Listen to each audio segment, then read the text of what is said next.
Good morning વિદ્યાર્થી મિત્રો.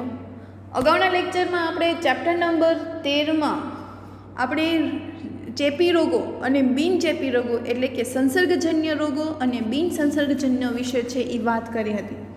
તો વિશેષમાં આપણે સંસર્ગજન્ય કારકો એટલે કે ચેપી કારકો વિશે છે એ વાત કરીએ તો આપણે જોયું કે સજીવ સૃષ્ટિની સંપૂર્ણ વિવિધતાને કેટલાક જૂથોમાં વિભાજિત કરવામાં આવે છે. વિભિન્ન સજીવોનું વર્ગીકરણ છે એ એમના કેટલાક સામાન્ય લક્ષણોને આધારે આપણે એનું વર્ગીકરણ છે એ કરી શકીએ છીએ. જેટલા સજીવો છે વિશ્વમાં ગમે એટલા સજીવો હોય એ સજીવોને આપણે વિવિધ પ્રકારના લક્ષણોને આધારે વર્ગીકૃત છે એ કર્યા છે. રોગ ઉત્પન્ન કરવાવાળા સજીવોનો આમાંથી અનેક જૂથોમાં સમાવેશ થાય છે. એટલે કે જે રોગ ઉત્પન્ન કરે છે તે એવાને આપણે ધોરણ 8માં આપણે પહેલું ચેપ્ટર આવતું હતું જેમાં આપણે ફૂગ, વાયરસ, બેક્ટેરિયા, પ્રજીવ એવા વિશે આપણે વાત કરી હતી. તો આ જે ઉત્પન્ન કરવાવાળા સજીવો છે એને આ વિવિધ પ્રકારના વર્ગી જૂથોમાં સમાવેશ કરવામાં આવ્યો છે. તો આમાંથી કેટલાક વાયરસ, કેટલાક બેક્ટેરિયા, કેટલાક એકકોષીય સજીવો, એકકોષીય સજીવોમાં આપણે અમીબા, પેરામિશિયમ વગેરેનો સમાવેશ કરીએ. કેટલીક ફૂગ, બરાબર, પછી પ્રજીવો, પ્લાઝ્મોડ, પેરામિશિયમ છે તે આપણે પ્રજીવોમાં પણ આપણે ગણીએ છીએ. તો કેટલાક બેક્ટેરિયા, કેટલાક વાયરસ, કેટલાક એકકોષીય સજીવ વગેરેને આપણે વિવિધ પ્રકારના અનેક જૂથોમાં વિભાજિત કરવામાં આવ્યું છે. તો એમાંથી કેટલાક રોગો છે એ બહુકોષીય સજીવો જેવા કે અનેક પ્રકારના કૃમિથી પણ થાય છે. કૃમિના પણ પ્રકાર આવે છે. ગોળ કૃમિ જે તમારી ટેક્સ્ટ બુકમાં આપેલું છે કે કૃમિ છે એ ગોળ હોય, એની જે લંબાઈ છે ગોળ કૃમિની જેને આપણે સૂત્રકૃમિ પણ તરીકે ઓળખીએ, એને આપણે એનું વિજ્ઞાનની નામ આપીએ તો એને કરમિયું આપણે કહીએ છીએ કે જેનાથી પેટમાં સતત દુખાવો છે એ થતો રહેતો હોય છે. તો આ જે ગોળ કૃમિ છે એનું માપ છે એક ગોળ કૃમિ એટલે કે એક સૂત્રકૃમિની જે લંબાઈ છે એ 4 સેન્ટીમીટરની હોય છે. પછી આપણે પ્રજીવની વાત કરી હોય તો પ્રજીવમાં ટ્રાઇપેનોસોમા એટલે કે તે અનિદ્રા રોગનો કારક છે. રકાબી આકારના લાલ રુધિર કોષો તેની બાજુમાં રહેલા ટ્રાઇપેનોસોમામાં આપણી સમજ હોય છે, જાણે રકાબી પડી હોય એવા એના આકાર આપવામાં આવે છે. એના પછી બેક્ટેરિયા વિશે કરીએ તો કે જે ખીલના રોગકારક છે, જે કોઈ ખીલ થતા હોય છે તે બેક્ટેરિયાને આધાર થાય છે અને એ બેક્ટેરિયાનું નામ છે સ્ટેફિલોકોકાઈ. એની બાજુમાં આપણે રાખીએ તો એ 5 માઇક્રોમીટર માપને પ્રદર્શિત કરે છે. બરાબર, એનું માપ છે એ કેટલું છે તો કે 5 માઇક્રોમીટર. તો આવા તો વાયરસ પણ છે. અત્યારે જે આપણે કોવિડ-19 જે ચાલે છે તો એ પણ એક પ્રકારનો વાયરસ છે જે પણ એ ચેપી રોગ છે. તો એ કેવી રીતે થાય છે એના વિશે આપણને બધાને ખબર છે. તો આ બધા છે એ વાયરસ, બેક્ટેરિયા, પ્રજીવો, ફૂગ, લીલ વગેરે દ્વારા થતા હોય છે. હવે એકકોષી પણ હોઈ શકે અથવા તો બહુકોષી પણ હોઈ શકે છે. તો હવે એના પછી આપણે આગળ જોઈએ તો સામાન્ય શરદી, ઇન્ફ્લુએન્ઝા, ડેન્ગ્યુ, તાવ, એડ્સ જેવા સામાન્ય રોગો છે એ વાયરસ દ્વારા થાય છે. ખાસ યાદ રાખજો કે કયા રોગો છે એ ક્યાંનાથી થાય છે. સામાન્ય શરદી થતી હોય, ઇન્ફ્લુએન્ઝા, તાવ, એડ્સ જેવા સામાન્ય રોગો છે એ આપણને વાયરસ દ્વારા થાય છે. તો કેટલાક રોગો જેવા કે ટાઇફોઇડ તાવ, કોલેરા, ક્ષય અને એન્થ્રેક્સ એ બેક્ટેરિયા દ્વારા થાય છે. અંડરલાઇન કરજો ત્યાં કે કયા રોગો ક્યાંથી થાય છે. સામાન્ય શરદી, ઇન્ફ્લુએન્ઝા, ડેન્ગ્યુ તાવ, એડ્સ જેવા રોગો છે એ વાયરસથી થાય છે, જ્યારે ટાઇફોઇડ તાવ, કોલેરા, ક્ષય, એન્થ્રેક્સ એ બેક્ટેરિયા દ્વારા થાય છે. ઘણા બધા સામાન્ય ચામડીના રોગો વિભિન્ન પ્રકારની ફૂગ દ્વારા થાય છે. કોઈ પણ સ્કિન ડિસીઝ થતા હોય છે તો એ આપણી ફૂગના પણ પ્રકાર હોય છે તો એ ફૂગ દ્વારા થાય છે. પ્રજીવથી મેલેરિયા થાય, એટલે ગંદુ પાણી પીએ આપણે, ડોળું પાણી આવે છે તો એનાથી આપણને મેલેરિયા થઈ જાય છે. તો એની માટે પ્રજીવ છે એ જવાબદાર છે. કાલા અજાર નામનો રોગ થાય છે. આપણે આંતરડાના કૃમિના સંક્રમણથી પરિચિત છીએ, જે હમણાં જ મેં તમને વાત કરી હતી સૂત્રકૃમિ કે જે આપણા આંતરડામાં આવ્યા હોય છે એવી જ રીતે હાથી પગાનો રોગ વિવિધ પ્રકારની કૃમિની જાતિઓથી થાય છે. ચેપી કારકો વિશે વિચારવું શા માટે આપણને જરૂર પડે? શું કામ આપણે ચેપી કારકો એટલે કે જેનાથી ચેપ ફેલાય છે એના વિશે વાત કરવી જોઈએ? તો આપણને ખબર પડે કે આપણે સારવાર છે એ કેવી રીતે કરવી જોઈએ, કયા સજીવોથી આપણને કયા રોગ થાય છે, તો એનાથી આપણને વધારે છે એ ક્લિયર થાય.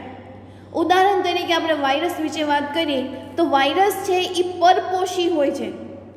વાયરસ જ્યાં સુધી આપણે કોઈ એને સહારો નથી આપતા ત્યાં સુધી આપણને એ વાયરસની અસર થતી નથી.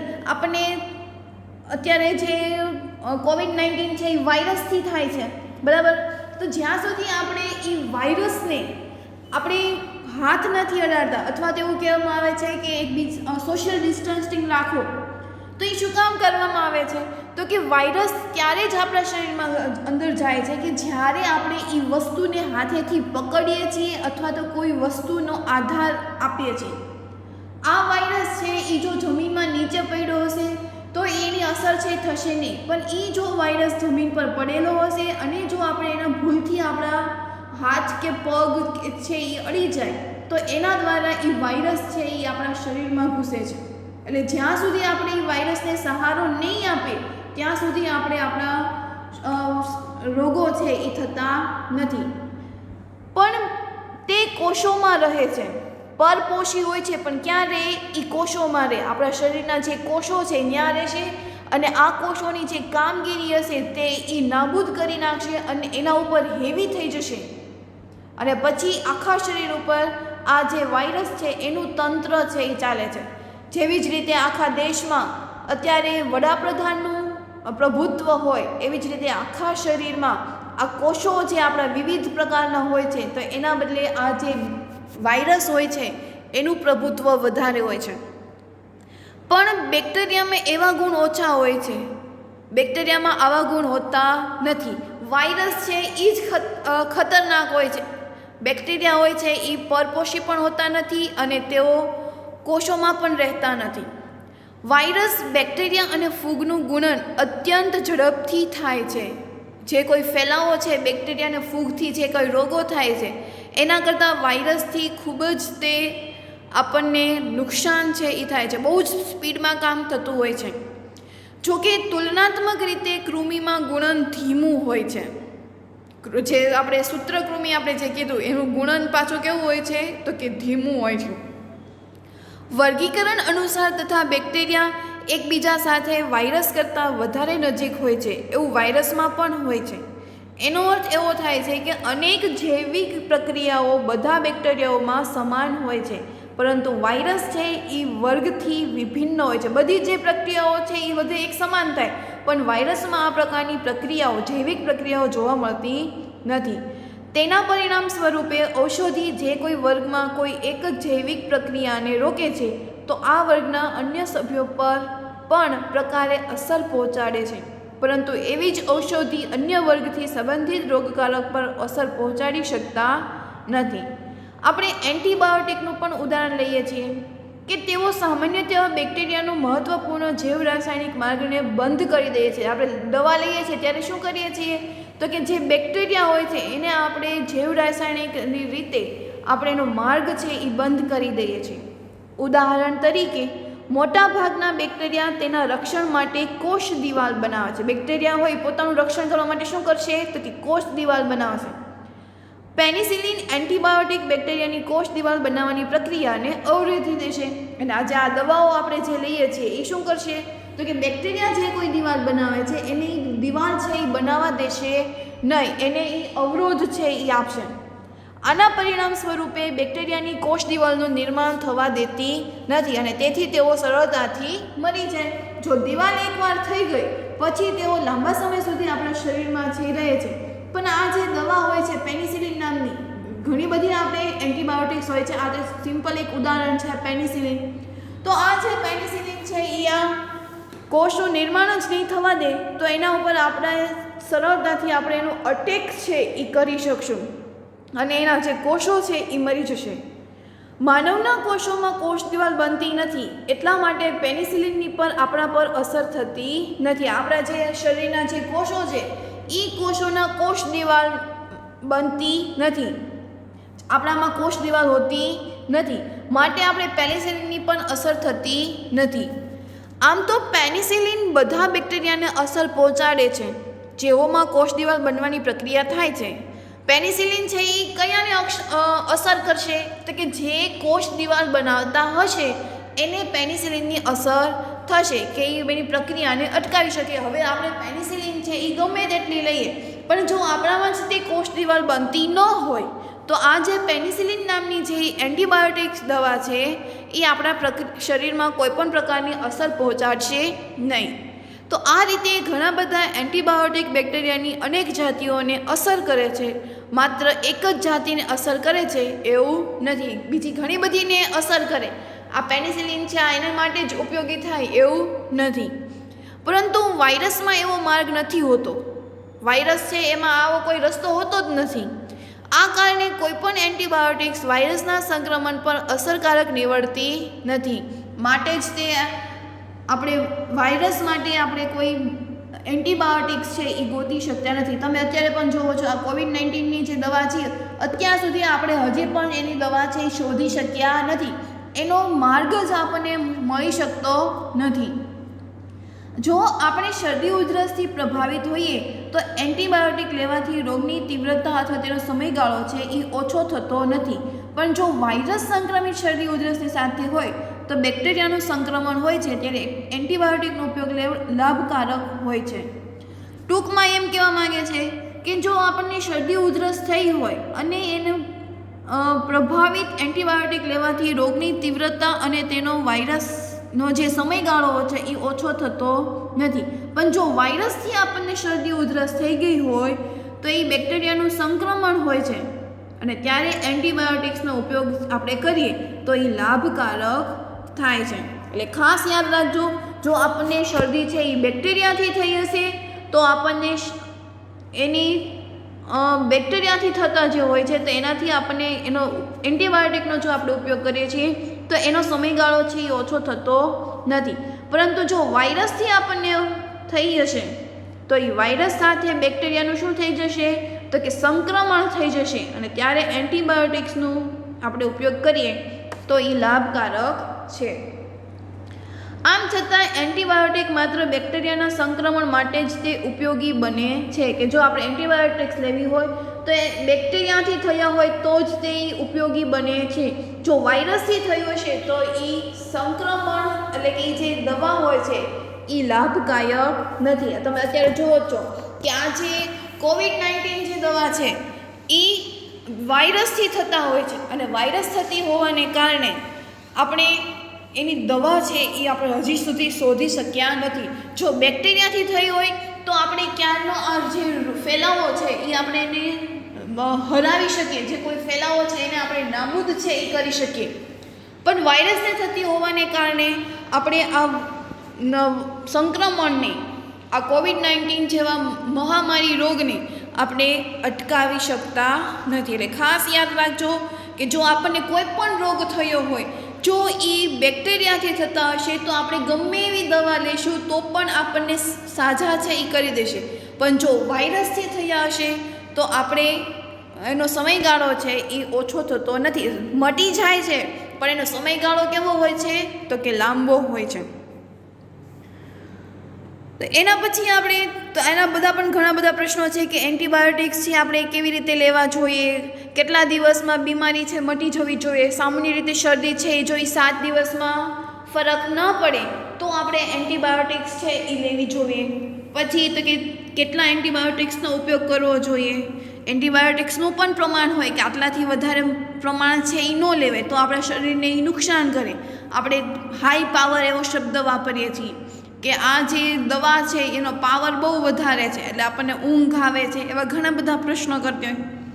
પછી તો કે એન્ટીબાયોટિક્સ લીધી ન હોય તો કેટલા દિવસો સુધી આપણે બીમાર રહીએ. જો એન્ટીબાયોટિક્સ લીધી હોય તો આપણે વહેલા સાજા થઈ જઈએ અને જો એન્ટીબાયોટિક્સ ન લીધી હોય તો કેટલા દિવસમાં આપણે બીમાર પડીએ. અને શું આ બે જૂથો વચ્ચે કોઈ ભેદ તો કે હા. તો આવા ઘણા બધા પ્રશ્નો છે એ આપણને થતા હોય છે. હવે તો બીજું સમજવાનું એવું છે કે રોગનો ફેલાવો છે એ કઈ રીતે થાય છે.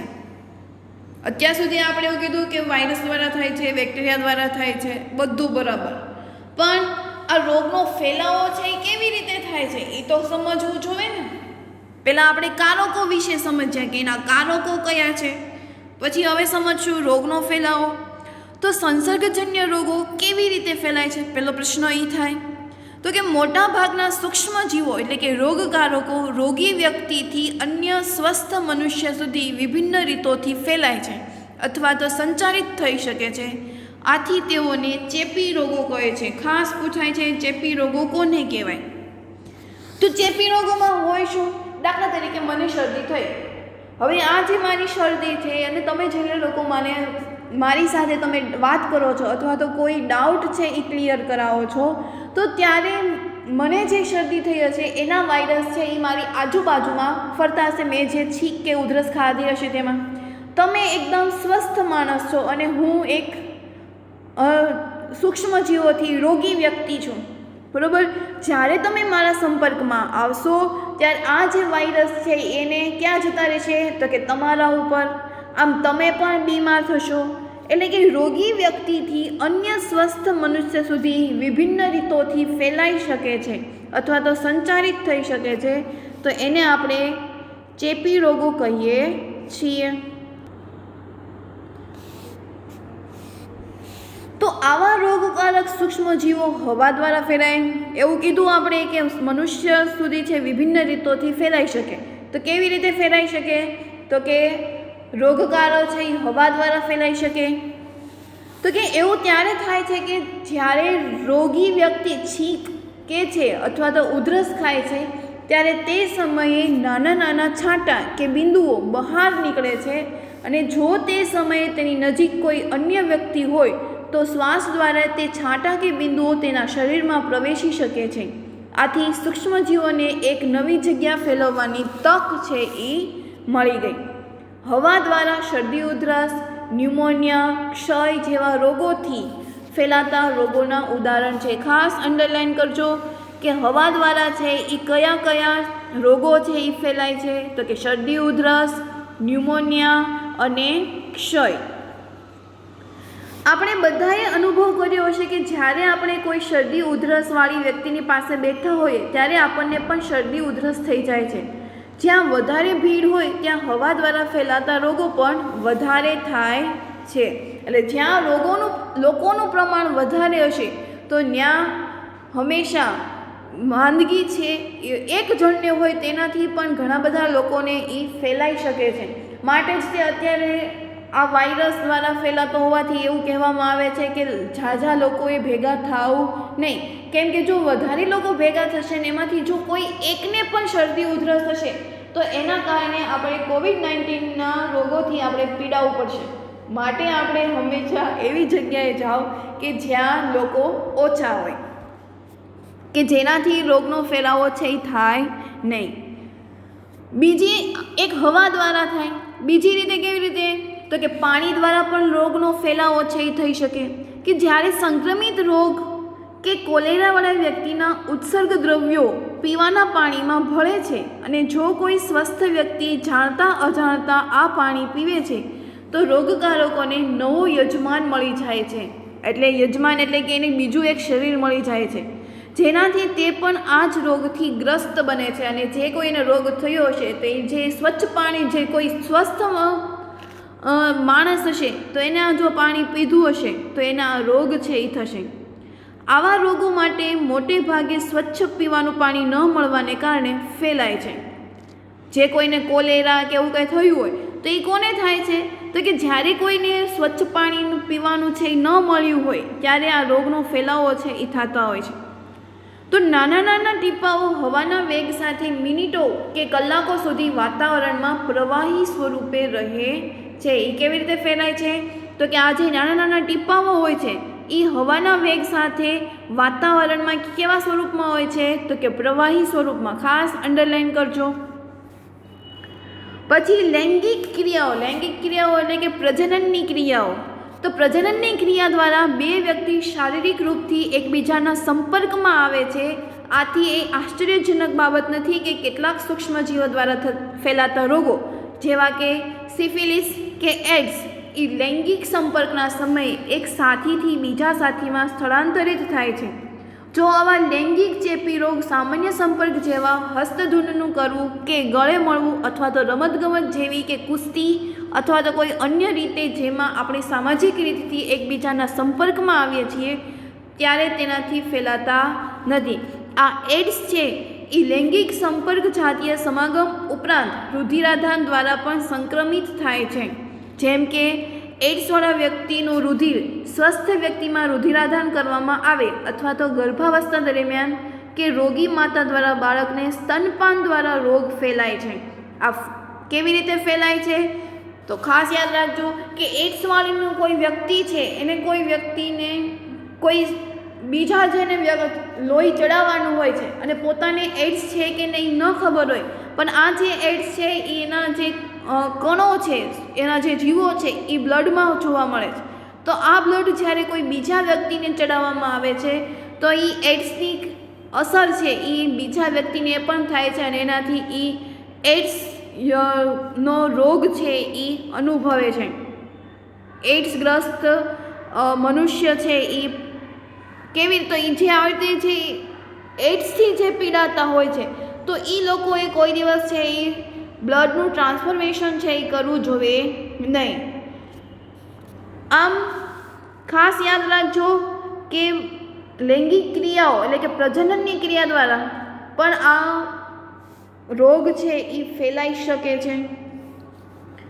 એના પછી તો કે જ્યારે આપણે પર્યાવરણમાં રહીએ છીએ કે જેમાં આપણા સિવાય અન્ય સજીવ પણ રહીએ છે, એટલા માટે કેટલાક રોગ અન્ય સજીવો દ્વારા પણ ફેલાય છે. બરાબર. આ જે આપણી પર્યાવરણ છે એમાં એકલા મનુષ્ય જ નથી રહેતા, એમાં વિવિધ પ્રકારના પ્રાણીઓ પણ રહે છે. એમાં એટલા માટે એમાંથી મોટાભાગના રોગો છે એ પ્રાણીઓમાંથી જોવા મળે છે. તમે જોયું હશે કે આ હડકવા છે તો એ હડકવા નામનો જે રોગ છે એ શેમાંથી થાય છે તો કે કૂતરું જ્યારે કરડી હોય અને જ્યારે એની સરખી રીતે એની દવા છે એની સારવાર છે એ કરવામાં ન આવી હોય ત્યારે હડકવા છે એ થાય છે. પછી આપણે એવું કીધું હોય તો એ ભૂંડમાંથી એક રોગ આવે તો જેનું નામ આપણે ચિકનગુનિયા છે એ કીધું હતું, તો આ પણ એક ફેલાવો છે અને જે પ્રાણીઓમાંથી પણ જોવા મળે છે.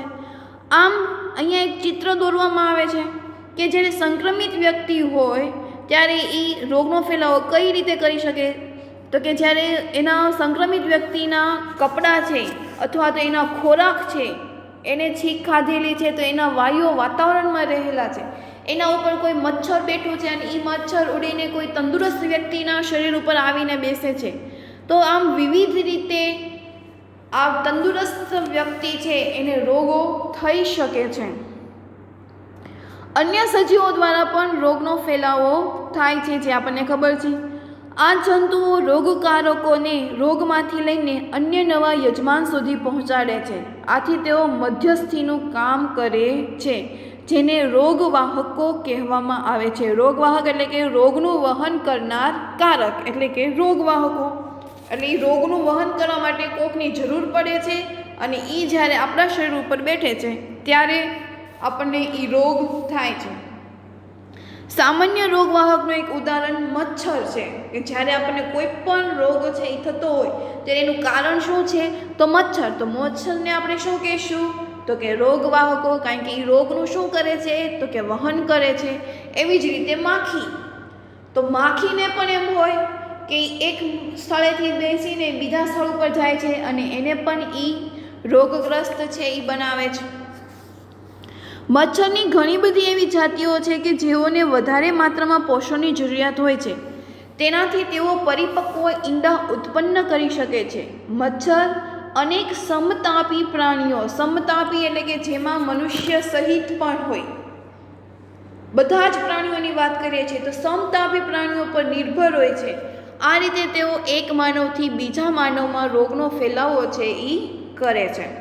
આમ રોગનો ફેલાવો છે એ હવા દ્વારા થાય, પાણી દ્વારા થાય છે, અથવા તો એક વ્યક્તિ છે એ બીજાના વ્યક્તિના સંપર્કમાં આવે તેના દ્વારા થાય છે.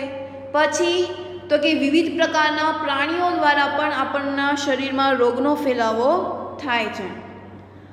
એના પછી છે અંગ વિશિષ્ટ અને પેશી વિશિષ્ટ અભિવ્યક્તિ. વિભિન્ન રીતે રોગ ઉત્પન્ન કરવાવાળા સૂક્ષ્મજીવો શરીરમાં પ્રવેશે. આપણને ખબર છે રોગ ઉત્પન્ન કરવાના જે સજીવો છે એ ક્યાં જશે? તો કે શરીરમાં. તો એ શરીરમાં જશે પછી ક્યાં જશે?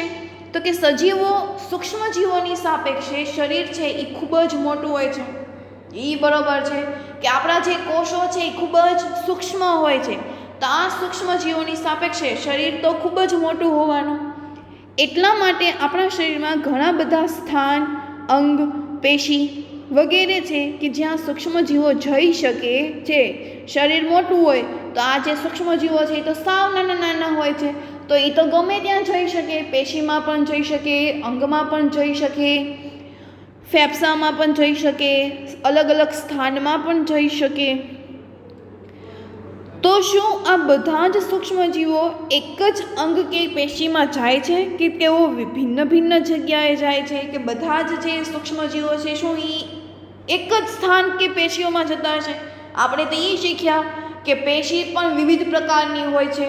હૃદ સ્નાયુ પેશી, ચેતાપેશી, સંયોજક પેશી, સ્નાયુ પેશી. પ્રાણી પેશીમાં તો આપણે એવું જોયું હતું કે પક્ષમળ, ઘનાકાર, અધિચ્છદ પેશી, આમ પેશીના પણ વિવિધ પ્રકાર હોય છે. તો આ જે જીવો હોય છે તો શું એ એક જ પેશીઓમાં જતા હશે, એક જ સ્થાનમાં જતા હશે કે વિવિધ પ્રકારની પેશીઓમાં જતા હશે? તો સૂક્ષ્મજીવોની વિભિન્ન જાતિઓ શરીરના વિવિધ ભાગોમાં વિકસે છે. સૂક્ષ્મજીવો છે એ ક્યાં પોતાની જાતિનો ક્યાં વિકાસ કરે છે? તો કે વિભિન્ન ભાગોમાં. આવી પસંદગી તેઓના પ્રવેશના સ્થાન પર નિર્ભર કરે છે. એટલે કે એને પ્રવેશ છે એ ક્યાંથી મળે છે એના સ્થાન ઉપર નક્કી કરે છે. જો તેઓ હવાથી નાક દ્વારા પ્રવેશ કરે તો એ સીધા ક્યાં જશે? તો કે ફેફસામાં. એવા બેક્ટેરિયાથી થવાવાળા રોગો છે એ હંમેશા ક્ષય હોય છે. બરાબર, જ્યારે કોઈ બેક્ટેરિયા છે એ હવાથી નાક દ્વારા અને નાકથી ફેફસામાં જાય છે ત્યારે ક્ષય નામનો રોગ છે એ થાય છે. જો તેઓ મોં દ્વારા પ્રવેશ કરે તો ટાઇફોઇડના બેક્ટેરિયાની અસર છે એ થાય છે. એટલે રોગ છે એ કયો થાય છે? જો એ મોં દ્વારા ગયું હોય, મોઢા દ્વારા ગયું હોય તો ટાઇફોઇડના બેક્ટેરિયાની જેમ પાચન માર્ગની નળીમાં વસે છે. અને સીધું ક્યાં જશે એ? તો કે પાચન નળીમાં.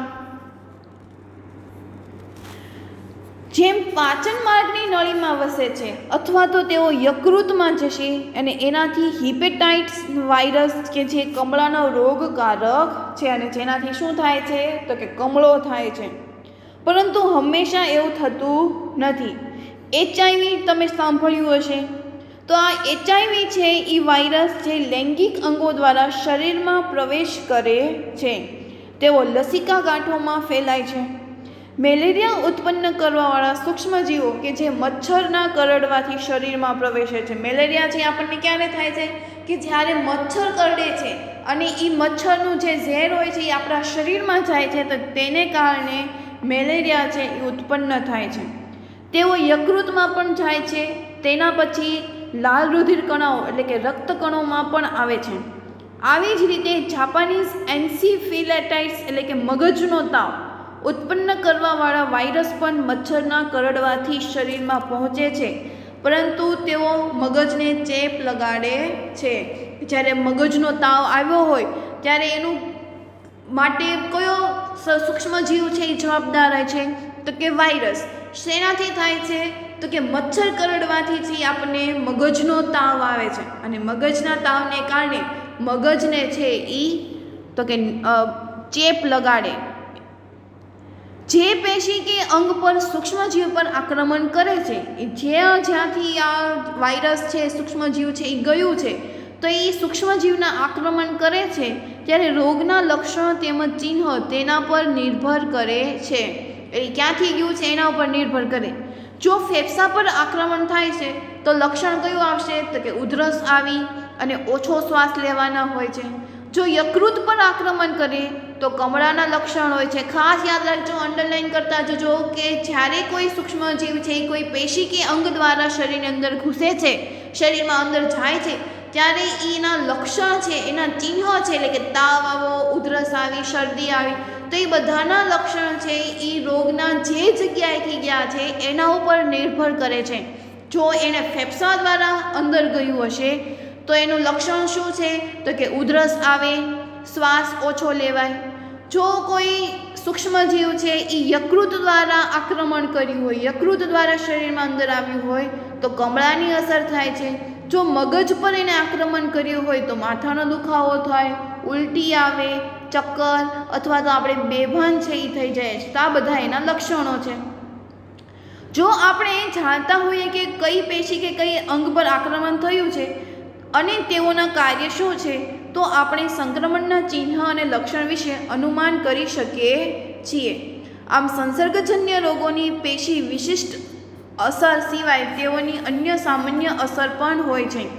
મોટે ભાગે સામાન્ય અસરો એના પર નિર્ભર કરે છે કે સંક્રમણથી શરીરનું પ્રતિરક્ષા તંત્ર એટલે કે રોગ પ્રતિકારક તંત્ર ઇમ્યુનિટી સિસ્ટમ ક્રિયાશીલ બની જાય છે. અત્યારે જે આ કોરોના છે તો આપણી ઇમ્યુનિટી સિસ્ટમ વધારવા માટે આપણે શું કરીએ છીએ તો કે ખાટા ફળો ખાઈએ છીએ, લીંબુનો શરબત છે એ પીએ છીએ. શું કામ? તો કે જ્યારે કોઈ આ વાયરસ છે એ આપણા શરીરમાં આવે છે જો તો આપણી ઇમ્યુનિટી સિસ્ટમ છે એ સારી હશે તો આ વાયરસ છે તો એનો આપણે નાબૂદ છે એ કરી શકીએ છીએ. એના જે લક્ષણો છે એ આપણને લાગુ પડી શકતા નથી. માટે આપણે રોગ પ્રતિકારક શક્તિ એટલે કે આપણી ઇમ્યુનિટી સિસ્ટમ છે એ આપણે ક્રિયાશીલ કરવા માટે આપણે હંમેશા ખાટા ફળો છે એ ખાવા જોઈએ. અત્યારે આપણે વિટામિન સી લઈએ છીએ. વિટામિન સી એટલે શું? તો કે જેમાંથી આપણને ખાટા ફળો, બરાબર, જે કોઈ ખાટા ફળો હોય છે તો એમાંથી આપણને વિટામિન સી મળે છે. લીંબુ, મોસંબી, અનાનસ વગેરે જેવા છે.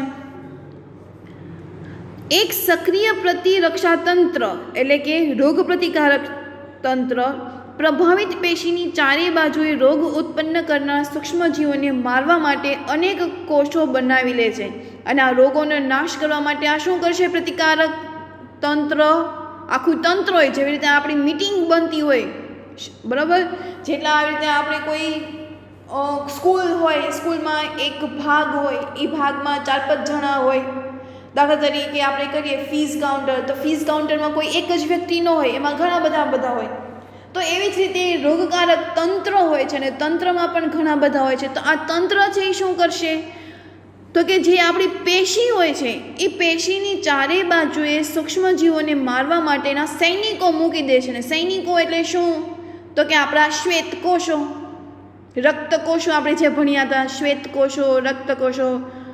તો આ જે કોષો હોય છે તો એને એ લોકો સજાગ બનાવી દેશે. જરૂર પડે તો ત્યાં નવા કોષોને પણ બનાવી નાખશે અને જે બહારથી આવેલા જે નુકસાનકારક સજીવો છે તો એને મારવા માટેની ટ્રેનિંગ છે એ લોકો પણ આપી દીધી હશે.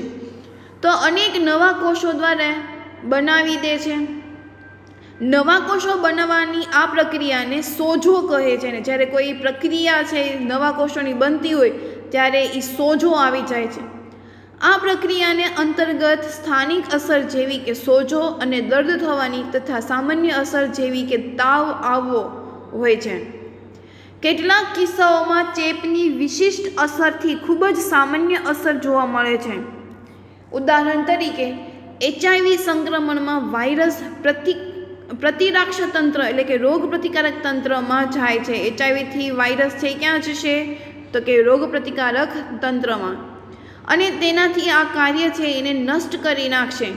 આથી HIV એડ્સની ઘણી બધી અસરોને કારણે આપણું શરીર રોજબરોજ થવાવાળા નાના નાના સંક્રમણોનો લાંબા સમય સુધીનો સામનો છે એ કરી શકતા નથી. એટલે કે જ્યારે લોકોને HIV કે એડ્સ થયું હોય તો એ લોકોનામાં રોગ પ્રતિકારક શક્તિ છે એ ખૂબ જ ઓછી હોય કે એને નાના મોટા દરરોજ આક્રમણ કરવાવાળા જે સૂક્ષ્મજીવો હોય છે તો એની સામે લોકો લડી શકતા નથી.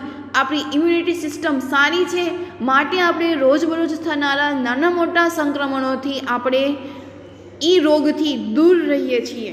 જ્યારે આપણે રોગ પ્રતિકારક શક્તિ નબળી પડી જાય છે ત્યારે જ આપણે રોગનો ભોગ બનીએ છીએ.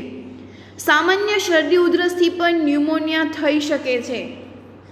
આ રીતે અન્નનળીના સંક્રમણથી રુધિરયુક્ત ઝાડા પ્રવાહીપણું થઈ જાય છે. બરાબર, અન્નનળીથી આપણે સંક્રમણ થયું હોય તો એનાથી આપણને ઝાડા છે એ થઈ જાય છે. છેવટે તેઓ અન્ય સંક્રમણથી HIV એડ્સના રોગીના મૃત્યુનું કારણ બની જાય છે અને છેલ્લે એનો રોગનો સામનો ન કરી શકતા હોવાથી જે લોકોને HIV કે એડ્સ થયું હોય તો તેઓ મૃત્યુ છે એ પામી શકે છે. આપણે યાદ રાખવું આવશ્યક છે કે રોગોની તીવ્રતાની અસર શરીરમાં આવેલા સૂક્ષ્મજીવોની સંખ્યા પર આધાર રાખે છે. રોગની તીવ્રતા છે એ શરીરમાં શેના ઉપર આધાર રાખે તો કે સૂક્ષ્મજીવોની સંખ્યા ઉપર.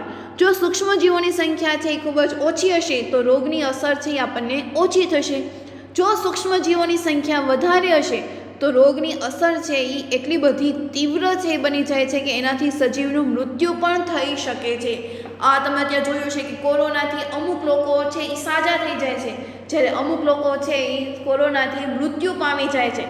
તો એનો મતલબ શું કે જે લોકો મૃત્યુ પામી જાય છે તો એમાં જે સૂક્ષ્મજીવોની સંખ્યા છે એ કેવી છે તો કે વધારે છે, અને જે લોકોને સારું થઈ જાય ને ફરી પાછા ઘરે આવી જાય છે તો એનો મતલબ એવો કે સૂક્ષ્મજીવોની સંખ્યામાં જેના શરીરમાં કેવી છે તો કે ઓછી છે. આમ રોગપ્રતિકારક તંત્ર એક મુખ્ય કારક છે કે જે શરીરમાં જીવંત સૂક્ષ્મજીવોની સંખ્યાને નિર્ધારિત કરે છે. આ રોગપ્રતિકારક જે તંત્ર છે એનું કામ શું તો કે જીવંત સૂક્ષ્મજીવોની જે સંખ્યા છે એને નિર્ધારિત કરવું, એને વધારે મેનેજ કરવું, એને કોઈ વધારે ન થઈ શકે, કોઈ ઓછા ન થઈ જાય. તો આ વિષયમાં આપણે આ પ્રકરણના અંતમાં છે એ જોવાનું છે. એના પછી હવે આવે છે તો કે ઉપચારનો સિદ્ધાંત, જે આપણે હવે બીજા નેક્સ્ટ લેક્ચરમાં કરીશું. તો અહીંયા આપણે આજનો લેક્ચર છે એ પૂર્ણ કરીએ છીએ. Thank you.